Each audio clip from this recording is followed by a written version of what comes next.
आदाब नाज़रीन, आप सभी का इस्तकबाल है मुल्क की बात में। मैं हूं आपके साथ नेहा सिंह। खबर शुरू करने से पहले एक नज़र सुर्खियों पर। अमेरिका ने इजराइल को ईरान पर हमला करने से रोका। ट्रंप बोला इस बार अमेरिका नहीं देगा मिलिट्री सपोर्ट। कर्नाटक में मुस्लिम रिजर्वेशन पर बवाल। अब बिल पहुंचा सदर मुर्मू के दरबार में। यूपी के कौशाम्बी में वक्फ बोर्ड की जायदाद पर बड़ी कार्रवाई। 93 बीघा जमीन सरकारी खाते में दर्ज।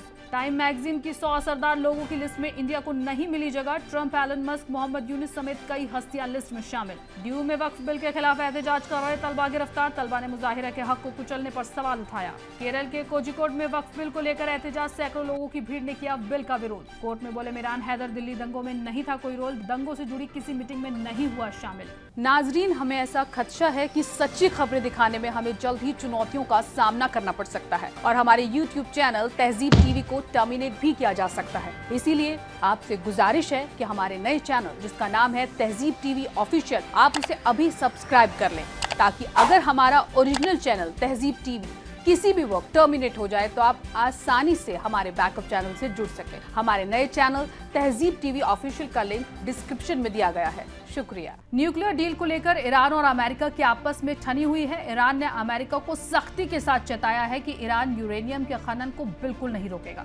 ईरान के लाल आंख दिखाते ही अमेरिका के तेवर कुछ नरम पड़ गए हैं। इतना ही नहीं, अमेरिका खुद तो झुका ही, साथ में उसने इजराइल को भी ईरान के आगे घुटने टेकने पर मजबूर कर दिया।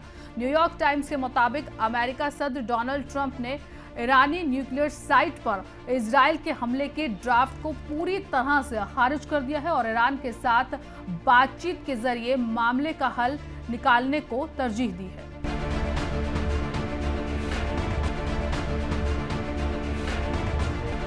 ईरान और अमेरिका के बीच न्यूक्लियर डील का मसला एक नाजुक मोड़ पर आकर खड़ा हो गया है, जहां एक तरफ अमेरिकी सदर ट्रंप ईरान को किसी भी हाल में न्यूक्लियर पावर बनने नहीं देना चाहता और उस पर जंग छेड़ने की धमकी दे रहा है, तो दूसरी तरफ ईरान जिसने किसी भी कीमत पर अमेरिका इजराइल के आगे ना झुकने की कसम खाई है और जंग के लिए पूरी तरह तैयार है। ईरान लगातार ये वाजे कर रहा है कि उसके लिए यूरेनियम खनन बहुत मायने रखता है, इसलिए यूरेनियम खनन को रोकना नामुमकिन है। अमेरिका चाहे जो कर ले, ईरान पीछे नहीं हटेगा। ईरान के इस बेखौफ जज्बे ने अमेरिका को घुटनों पर ला दिया। इतना ही नहीं, अमेरिका के साथ साथ इजराइल भी घुटनों पर आ गया। अमेरिका के दम पर इजराइल जो काफी वक्त से ईरान पर एक बड़े हमले का मंसूबा तैयार कर रहा था, उस पर ट्रंप ने पानी फेर दिया। न्यूयॉर्क टाइम्स की खबर के मुताबिक इजराइल ने अगले महीने यानी मई में ईरान की न्यूक्लियर साइट पर एयर स्ट्राइक करने का मंसूबा बनाया था, ताकि ईरान के न्यूक्लियर प्रोग्राम को लिमिट किया जा सके। ईरान पर इस हमले के लिए इजराइल को ट्रंप ने पूरा सपोर्ट दिया था, लेकिन अब ट्रंप ने इजराइल को सपोर्ट करने से खुले तौर पर अपने हाथ खड़े कर दिए हैं, जिसके बाद इजरायली पीएम नेतन्याहू को तगड़ा झटका लगा है।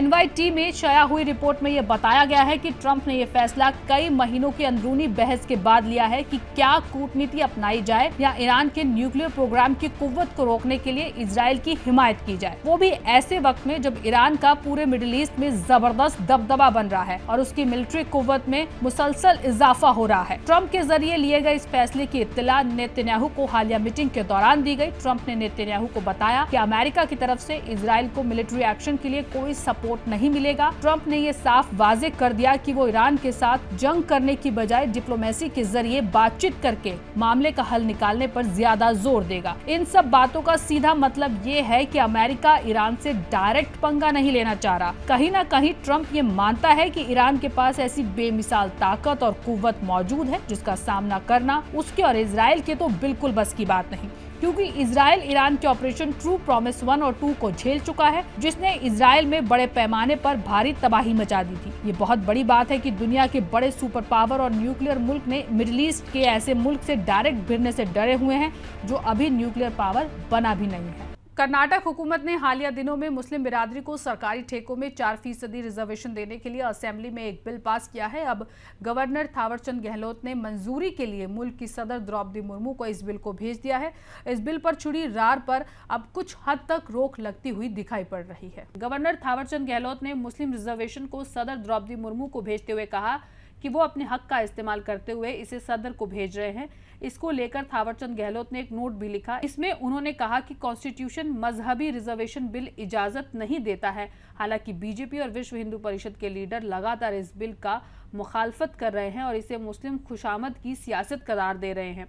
गवर्नर थावरचंद गहलोत के जरिए बिल दिल्ली भेजे जाने पर अब सबकी निगाहें सदर द्रौपदी मुर्मू पर टिकी है। गुड्स या सर्विसेज के कामों में मुस्लिम बिरादरी को 4% रिजर्वेशन दिया गया है। दिल्ली यूनिवर्सिटी के तलबा के एक ग्रुप को हाल ही में पास वक्फ बिल के खिलाफ मुजाहिरा करने के बाद पुलिस ने हिरासत में ले लिया।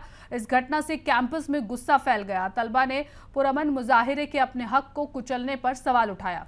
सोशल मीडिया पर वायरल एक वीडियो में एक तलबा और दिल्ली पुलिस के एक अफसर के बीच तीखी नोकझोंक दिखाई दे रही है। तलबा ने अफसरों पर फर्क करने का इल्जाम लगाते हुए एवीबीपी को वीआईपी ट्रीटमेंट मिलता है, लेकिन हमें वक्फ तरमीमी बिल जैसे अहम मामलों पर फिक्र जताने के लिए चुप करा दिया जाता है। हमें रोकने के लिए पुलिस बल के साथ आती है। अहाते में पुलिस की मौजूदगी को चुनौती देते हुए उन्होंने आगे कहा कि हमें एहतजाज करने से रोकने की इजाजत आपको किसने दी? आप यूनिवर्सिटी के अहाते में कैसे घुसे? क्या हम कोई इलीगल या गैर आईनी काम कर रहे हैं? क्या अब फ्रीडम ऑफ थॉट में भी तरमीम किया जा रहा है? यह एहतजाज वक्फ एक्ट की बढ़ती जांच के बीच हुआ है। बुध को भारत के सुप्रीम कोर्ट ने कानून की वैलिडिटी को चुनौती देने वाली दरख्वास्तों पर सुनवाई की। सुनवाई के दौरान बेंच ने मरकजी हुकूमत से वक्फ बोर्डों की एक्सक्लूशनरी नेचर के बारे में सवाल किया। जब सॉलिसिटर जनरल तुषार मेहता ने कहा कि कई मुसलमान एक्ट के जरिए शासित नहीं होना चाहते, तो अदालत ने पलटवार करते हुए कहा, क्या आप सुझाव दे रहे हैं कि मुसलमानों को अब हिंदू धार्मिक ट्रस्टों की इजाजत दी जाए? इसे वाज़े तौर पर कहे। अदालत ने भी कहा कि मौजूदा वक्त में कानून के मुताबिक और मरकजी वक्फ काउंसिल के सभी मेंबर मुस्लिम होने चाहिए, एक्स ऑफिशियो ओहदे को छोड़ के। बेंच ने इन निकायों की खास साख्त पर फिक्र जाहिर की और कहा कि वो 17 अप्रैल को दोपहर 2 बजे सुनवाई जारी रखेगी। ये मौजूद सेंसिटिव और सियासी तौर पर मुतासिर बना हुआ है, क्योंकि तलबा, कानूनी एक्सपर्ट और अदालतें इसके अंजीम इम्प्लीकेशंस पर गौर करना जारी रखती हैं। मरकजी हुकूमत के जरिए पास किए गए वक्फ अमेंडमेंट बिल 2025 की मुखालफत में बुध की शाम सैकड़ों लोग केरल के कोझिकोड बीच पर उमड़ पड़े। इंडियन यूनियन मुस्लिम लीग यानी कि IUML की क़यादत में मुनक्किद इस एहतजाज में सूबे भर में बड़ी तादाद में लोग शामिल हुए। मुंतजिम ने 2 लाख से ज्यादा लोगों के आने का दावा किया और इसे कानून के खिलाफ भारत में सबसे बड़ा एहतजाजी मुजाहिरा बताया। मुजाहिरीन बड़ी तादाद में पहुंचे और उन्होंने इस कानून की मजम्मत करते हुए तख्तियां और बैनर पकड़े हुए थे। उनका इल्जाम है कि कानून मुस्लिमों की बुनियादी हुकूक को कमजोर करता है। एहतजाज का आगाज IUML के रियासती सरबराह पनक्कड़ सैयद सादिक अली शिहाब थंगल ने किया, जिन्होंने इस कानून की सख्त मजम्मत की। अपने खिताब में उन्होंने उम्मीद जताई कि सुप्रीम कोर्ट मरकजी सरकार के आइन मुखालिफ इस कदम को पलट देगा। IUML ने पहले ही सुप्रीम कोर्ट के इस कानून को चुनौती देने वाली अर्जी दाखिल कर रखी है। IUML के कौमी सदर और साबिक MP KM Kader Mohideen party secretary और साबिक सांसद PK कुल्हानकुट्टी अहम स्पीकर में शामिल थे। IUML नेताओं ने दोहराया कि वो मुसलमानों के हक की हिफाजत के लिए अपनी कानूनी और डेमोक्रेटिक लड़ाई जारी रखेंगे। ये यकीनी बनाएंगे कि अक़लियती तंजीमें सरकार की मुदाखलत से महफूज रहे। मुर्शिदाबाद में हुई तशद्दुद ने सियासत में हलचल मचा दी है। सियासी पार्टियों के लीडर एक दूसरे पर पलटवार कर रहे हैं। अब मरकजी पार्लियामेंट्री वजीर किरण रिजिजू ने बंगाल में हुए तशद्दुद का जिम्मेदार वजीर आला ममता बनर्जी को बताया है। किरण रिजिजू ने कहा कि मुर्शिदाबाद में हुआ तशद्दुद लीडरों के बिना सोचे समझे दिए गए बयानों का नतीजा है। अक़लियत मामलों के वजीर किरण रिजिजू ने ममता बनर्जी पर वक्फ बिल कानून पर उनके बयानों की वजह से तशद्दुद होने का इल्जाम लगाया है। किरण रिजिजू ने कहा कि बंगाल की वजीर आला के मरकजी हुकूमत से मतभेद हो सकते हैं, लेकिन वो ये नहीं कह सकती कि हम अपने राज्य में कानून लागू नहीं होने देंगे। रिजिजू ने कहा कि पार्लियामेंट में पास हुए कानून को ममता बनर्जी ने नजरअंदाज किया है, जो कि कॉन्स्टिट्यूशन की तौहीन है। किरण रिजिजू ने कहा कि पश्चिम बंगाल की वजीर आला और कुछ सियासी लीडर जो कर रहे हैं वो कानून और कॉन्स्टिट्यूशन दोनों का अपमान है। कानून और इंतजाम राज्य हुकूमत का काम है। ममता बनर्जी खुद कह रही हैं कि वो इस कानून को अपने राज्य में लागू नहीं होने देंगी। इसे खिलाफ वर्जी और लोगों को भड़काने की कोशिश मानी जाएगी। उत्तर प्रदेश के कौशाम्बी जिले में एक बार फिर से वक्फ बोर्ड की जायदाद पर बड़ी कार्रवाई की गई। इंतजामिया ने सिराथू तहसील के कड़ाधाम इलाके में वक्फ बोर्ड की 93 बीघा जायदाद को इंक्रोचमेंट से आजाद करवाकर सरकारी खाते में दर्ज करा दिया। DM मधुसूदन हुलगी ने बताया कि जिले में कुल 98.95 हेक्टेयर जमीन वक्फ बोर्ड के नाम पर दर्ज है। इसमें अब तक 93 बीघा वक्फ जायदाद को कब्जा मुक्त करते हुए सरकारी खाते में दर्ज कराया गया है। जांच में पाया गया कि वक्फ बोर्ड के नाम से पहले जमीन ग्राम समाज के खाते में दर्ज थी। जिले के तीनों तहसील हलकों की जांच टीम गठित कर दी गई है। साथ ही ग्राम समाज की खतौनी को भी चेक कराया जा रहा है। ज्यादातर वक्फ जायदाद पर मौजूदा वक्त में या तो कब्रिस्तान या फिर मदरसे बने हुए हैं। वक्फ जायदाद से पहले ग्राम समाज के खाते में कुछ जमीन दर्ज थी। जांच के बाद वक्फ जायदाद को कब्जा मुक्त कराया जाएगा, फिर उस भूमि को हम सरकारी खाते में दर्ज कराएंगे। वक्फ संशोधन कानून पास होने के बाद सरकार ने सभी डिस्ट्रिक्ट मजिस्ट्रेट को खत लिखकर वक्फ जायदाद की जांच के लिए हुक्म किया है। इसी कड़ी में कौशाम्बी के डीएम ने जांच टीम गठित कर इसका वेरिफिकेशन का काम शुरू कर दिया है। माना यह भी जा रहा है कि जांच के बाद आगे भी कब्जा मुक्त की बड़ी कार्रवाई की जा सकती है। महाराष्ट्र के नासिक में मजहबी जगह पर बुलडोजर कार्रवाई पर बवाल हो गया। मजहबी जगह को गिराने पर गुस्साई भीड़ ने पुलिस पर मुबैना तौर पर हमला बोल दिया। पुलिस ने बताया कि बॉम्बे हाईकोर्ट ने शहर के काठे गली इलाके में मौजूद सतपीर बाबा दरगाह को हटाने का हुक्म दिया था। नासिक पुलिस ने हुक्म के मुताबिक दरगाह को हटाना शुरू किया। तभी दरगाह को हटाने की मुखालिफत करने के लिए उस्मानिया चौक पर भीड़ जमा हो गई। इसके बाद दरगाह के ट्रस्टी और कुछ सीनियर लोग जब उन्हें समझाने गए तो उन्होंने उनकी एक ना सुनी और पुलिस पर पथराव कर दिया। भीड़ ने कुछ गाड़ियों को जलाकर राख कर दिया। हमले में 3 पुलिस की गाड़ियां जलकर राख हो गई। बता दें कि इसमें 21 पुलिस अफसरान जख्मी हो गए। पुलिस ने भीड़ को तितर-बितर करने के लिए लाठीचार्ज किया, आंसू गैस के गोले छोड़े और हालात को काबू में किया।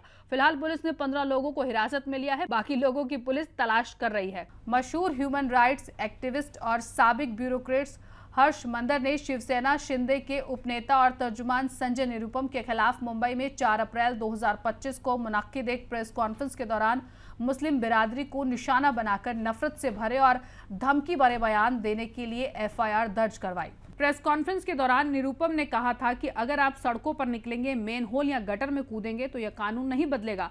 अगर आप शाहीन बाग बनाते हैं तो जल्द ही जलियांवाला बाग में बदल सकता है। शिकायत में आरोप लगाया गया कि ये तबसीरें खास बिरादरी के खिलाफ नफरत और दुश्मनी को बढ़ावा देते हैं, साथ ही अमन के सेहत के विरोध को भी इलीगल बनाती हैं, जो भारत में आईनी तौर पर महफूज हक है। शाहीन बाग और जलियांवाला बाग जैसे ऐतिहासिक चार्ज किए गए रेफरेंसेस का इस्तेमाल अक़लियती ग्रुपों को डराने के मकसद से छिपी हुई धमकियों के रूप में देखा जाता है। हर्ष मंदर ने BNS 2023 की दफा 196 और 197 का हवाला दिया, जो कम्युनल दुश्मनी को बढ़ावा देने, पब्लिक हार्मनी को खतरे में डालने और धर्म, जात या जुबान की बिना पर किसी भी समूह की आईनी निष्ठा पर सवाल उठाने वाले कामों को जुर्म मानते हैं। शिकायत में यह भी कहा गया कि निरुपम का भड़काऊ भाषण देने का इतिहास रहा है, जिसने पहले भी अवामी और कानूनी तवज्जो खींची है। मंदर का तर्क है कि इस तरह की बार बार की जाने वाली बयानबाजी हेट स्पीच के बड़े और परेशान करने वाले पैटर्न का हिस्सा है, जो मुल्क के सेक्युलर और डेमोक्रेटिक लोकाचार को कमजोर करती है। महाराष्ट्र हुकूमत ने 2025-26 तालीमी साल में शुरू होने वाली कौमी तालीमी पॉलिसी NEP 2020 को लागू करने के लिए एक स्कीम बनाने का प्लान तैयार किया है। इस स्कीम की खास बात यह है कि मराठी और अंग्रेजी स्कूलों में क्लास 1 से 5 तक हिंदी को तीसरी जुबान के रूप में शामिल किया गया है। अब हिंदी पढ़ना सभी के लिए जरूरी होगा, जबकि पहले दो जुबानों को पढ़ना जरूरी था। कौमी तालीमी पॉलिसी 2020 के तहत इसमें बदलाव किए गए हैं। NEP ने इसे सूबे के सभी स्कूलों में पढ़ाने का हुक्म दे दिया है। GR ने स्कूली तालीम के 5+3+3+4 की शुरुआत का ऐलान किया है, जैसे कि NEP 2020 के तहत तय है, जिसमें पहले 5 साल प्री प्राइमरी के, 3 साल क्लास 1 और 2 फाउंडेशन स्टेज होंगे, क्लास 6 और 8 मिडिल स्कूल के अंदर आएंगे और आखिरी 4 9 से 12 सेकेंडरी एजुकेशन होंगे। मुकद्दस हज के सफर पर सऊदी अरब के शहर मक्का और मदीना जाने वाले हाजियों की हज उड़ानों का सिलसिला इस माह की 30 तारीख से शुरू होगा। इससे पहले हर साल की तरह इस साल भी दिल्ली स्टेट हज कमेटी की ऑफिस हज मंजिल में हज मुसाफिर के वैक्सीनेशन के लिए एक कैंप का इनेकाद किया गया। वैक्सीनेशन कैंप के इफ्तिताह के मौके पर दिल्ली स्टेट हज कमेटी की चेयरपर्सन कौसर जहां ने वैक्सीनेशन कैंप में मौजूद हज मुसाफिरों, खासकर ख्वातीन हज मुसाफिरों से मुलाकात कर उनको हज पर जाने की मुबारकबाद दी। उन्होंने बताया कि इस साल हज के सफर को पिछले साल के मुकाबले में ज्यादा से ज्यादा सिस्टमैटिक मैनर से चलाने के लिए कई किस्म के नए इंतजाम किए गए हैं। हज मुसाफिरों को किसी किस्म की दिक्कत का सामना ना करना पड़े, इसके लिए हमने हज मंजिल में कई नई सहूलियतों को पक्का किया है। हज मुसाफिरों को सऊदी रियाल, ट्रेवल कार्ड, हज सर्विस ऐप, ट्रेनिंग डेस्क के लेकर आगामी दिनों में हज कैंप में मुसाफिरों के आराम से ठहरने के लिए AC हज कैंप, पीने के ठंडे पानी का इंतजाम किया गया है। इस साल 30 अप्रैल से लेकर 30 मई तक पूरे माह हज उड़ानों का सिलसिला जारी रहेगा और पहले मरहले में 15 मई तक सभी हज उड़ानें मदीना, जबकि 16 मई से 30 मई तक सभी उड़ानें जेद्दा, मक्का के लिए जाएंगी। दिल्ली तशद्दुद 2020 के मुलजिम मिरान हैदर ने हाईकोर्ट को बताया कि वो तशद्दुद को भड़काने वाली किसी भी मीटिंग में शामिल नहीं हुए थे। इसी के साथ ही साथ अपोजिशन की तरफ से कोई भी ऐसा सबूत पेश नहीं किया गया जिससे ये जाहिर हो कि हैदर हिंसा मामले में कसूरवार हैं। दिल्ली तशद्दुद 2020 के मुलजिम मिरान हैदर ने दिल्ली हाईकोर्ट में जमानत की याचिका दायर की थी, जिसकी सुनवाई के दौरान हैदर ने बताया कि वो दिल्ली 2020 में हुए तशद्दुद को भड़काने वाले किसी सामूहिक मीटिंग के हिस्सेदार नहीं थे। मिरान हैदर की दरख्वास्त पर जस्टिस नवीन चावला और जस्टिस शैलेंद्र सुनवाई कर रहे हैं, जिसमें हैदर की वकील ने तर्क दिया है कि साजिश में मिरान हैदर का नाम बिना किसी पुख्ता सबूत के गलत तरीके से जोड़ा जा रहा है। इसके साथ ही वकील ने यह भी कहा कि हैदर किसी भी DPSG व्हाट्सएप ग्रुप के सदस्य नहीं थे। वकील ने बताया कि पुलिस ने जिस व्हाट्सएप ग्रुप के मैसेज को तशद्दुद भड़काने और बदअमनी फैलाने के लिए निशानदेह किया है, हैदर कभी भी उस ग्रुप में शामिल नहीं थे और ना ही कोई निशानदेह मैसेज हैदर के जरिए भेजा गया है। इसके साथ ही वकील ने कहा कि पेश किए रिकॉर्ड के मुताबिक हैदर चांदबाग और सीलमपुर इलाकों में हुई खुफिया बैठकों में शामिल नहीं थे और ना ही किसी गवाह ने हैदर की मौजूदगी का जिक्र किया है। इसके साथ ही वकील ने बताया कि हैदर को किसी भी CCTV फुटेज या तस्वीर में नहीं देखा गया है जहां दूसरे मुलजिमों के हाथों में हथियार देखे गए हैं। आपको बता दें कि 2 हफ्ते पहले कोर्ट ने दिल्ली हिंसा 2020 मामले से जुड़े 12 मुलजिमों को बरी कर दिया था। अदालत का कहना था कि ऐसा कोई भी सबूत नहीं है जो साबित कर सके कि ये मुलजिम भीड़ का हिस्सा थे। एक सीनियर पाकिस्तानी सिफारतकार ने नई दिल्ली में 13वीं सदी के मशहूर सूफी संत हजरत अमीर खुसरो की दरगाह पर हाजिरी दी। वो पाकिस्तान से आए हैं और अपने साथ 178 जायरीनों को भारत लेकर आए हैं। बता दें कि उन्होंने सूफी संत की बरसी पर खिराज अकीदत पेश की। हालांकि भारत और पाकिस्तान के बीच रिश्ते अभी अच्छे नहीं हैं। अमीर खुसरो एक मशहूर सूफी शायर थे और निजामुद्दीन औलिया के शागिर्द थे। उन्हें शायरी, संगीत और फारसी के साथ साथ हिंदी जुबान को बढ़ावा देने के लिए याद किया जाता है। उन्होंने भारत की इस्लामी सकाफत को आकार देने में अहम भूमिका निभाई थी। पाकिस्तानी हाई कमीशन ने जानकारी दी कि भारत में पाकिस्तान के एक्टिंग एम्बेसडर साद अहमद वारेच ने नई दिल्ली में मशहूर सूफी संत हजरत अमीर खुसरो की दरगाह पर पाकिस्तान हुकूमत और जनता की तरफ से एक चादर चढ़ाई। बयान में यह भी कहा गया कि पाकिस्तान से आए 178 जायदीन भी इस मौके पर मौजूद थे। ये लोग हजरत अमीर खुसरो के 721वें उर्स में शामिल होने भारत आए थे। पाकिस्तानी एम्बेसडर और जायरीनों का दरगाह पर बहुत गर्मजोशी से इस्तकबाल किया गया। ये सफर 1974 में बने भारत पाकिस्तान मजहबी मकामात के सफर के लिए प्रोटोकॉल के तहत हुआ है, जो दोनों मुल्कों के शहरियों को मजहबी जगहों पर सफर करने की इजाजत देता है। जम्मू कश्मीर के मौजूदा वजीर आला और नेशनल कॉन्फ्रेंस के नेता उमर अब्दुल्ला और उनकी बीवी ने तलाक देने के लिए दरख्वास्त दायर की है। इस मामले पर सुप्रीम कोर्ट ने एक बड़ी हिदायत दे दी है। उमर अब्दुल्ला ने गैर मुस्लिम ख्वातीन पायल अब्दुल्ला से शादी की थी। उमर अब्दुल्ला की दायर दरख्वास्त पर तलाक वाली दरख्वास्त में सुप्रीम कोर्ट में सुनवाई हुई और कोर्ट ने हिदायत देते हुए कहा कि दोनों लोग आपस में बैठकर इस मामले को सुलझाने की कोशिश करें। हालांकि उमर अब्दुल्ला और उनकी बीवी पायल अब्दुल्ला फिलहाल अलग अलग रह रहे हैं। इस मामले पर supreme court justice Sudhanshu Dhulia और जस्टिस विनोद चंद्रन की बेंच सुनवाई कर रही है। मामले को आपस में बैठकर सुलझाने वाली हिदायत पर बेंच को पिछली कोशिशों के बारे में भी बताया गया। इससे पहले भी रिश्तों को ठीक करने की कोशिश की गई थी, लेकिन सारी कोशिशें नाकामयाब साबित हुई। कोर्ट ने फिलहाल एक मौका और दिया है कि ताकि रिश्ते ठीक हो सके। साथ ही कोर्ट ने यह भी कहा कि ये कोशिश 3 हफ्ते के भीतर की जानी चाहिए। बता दें कि इस मामले पर अगली सुनवाई 7 मई को तय की गई है। टाइम मैगजीन ने 2025 के लिए दुनिया की 100 सबसे असरदार हस्तियों की लिस्ट जारी की है। अमेरिकी सदर ट्रंप से लेकर टेस्ला के CEO एलन मस्क तक लिस्ट में दुनिया भर के कुछ काबिले जिक्र नाम शामिल है, लेकिन इस साल टाइम मैगजीन की लिस्ट में किसी भी भारतीय को शामिल नहीं किया गया, जो कि पिछले सालों की तुलना में हैरानकुन गिरावट है। टाइम मैगजीन ने 2025 के लिए दुनिया की 100 सबसे असरदार हस्तियों की लिस्ट जारी की है, लेकिन इस बार लिस्ट में एक भी भारतीय का नाम शामिल नहीं होना बहस का मौजू बन गया है। ये पहली बार नहीं है जब भारत से कोई नाम इस लिस्ट में नहीं है, लेकिन हाल ही के सालों में ये गैर मामूली वाकया है। इस लिस्ट में अमेरिकी सदर डोनाल्ड ट्रंप और एलन मस्क जैसी हस्तियों के नाम के साथ ही बांग्लादेश की उबूरी सरकार के चीफ एडवाइजर मोहम्मद यूनुस को भी जगह मिली है। टाइम में पब्लिश लेख में अमेरिका की साबिक वजीर खारजा हिलेरी क्लिंटन ने मोहम्मद यूनुस की जमकर तारीफ की है। क्लिंटन ने तलबा एहतजाज के बाद बांग्लादेश को जमहूरिया की ओर ले जाने में मोहम्मद यूनुस की भूमिका की तारीफ की है। CBI ने सुबह आप के सीनियर लीडर दुर्गेश पाठक के दिल्ली में मौजूद घर पर छापेमारी की। बता दें कि ये कार्रवाई तब हुई जब हाल ही में पाठक को गुजरात असेंबली इंतखाबात 2027 के लिए पार्टी का इंचार्ज बनाया गया। पाठक ने इस छापेमारी पर बीजेपी पर निशाना साधा है। उन्होंने कहा कि इस वक्त मरकजी जांच एजेंसियां चुन चुनकर अपोजिशन लीडरान को निशाना बना रही हैं। अफसरों ने बताया कि सीबीआई ने यह छापेमारी एफसीआरए के खिलाफ वर्जी के मामले में की गई है।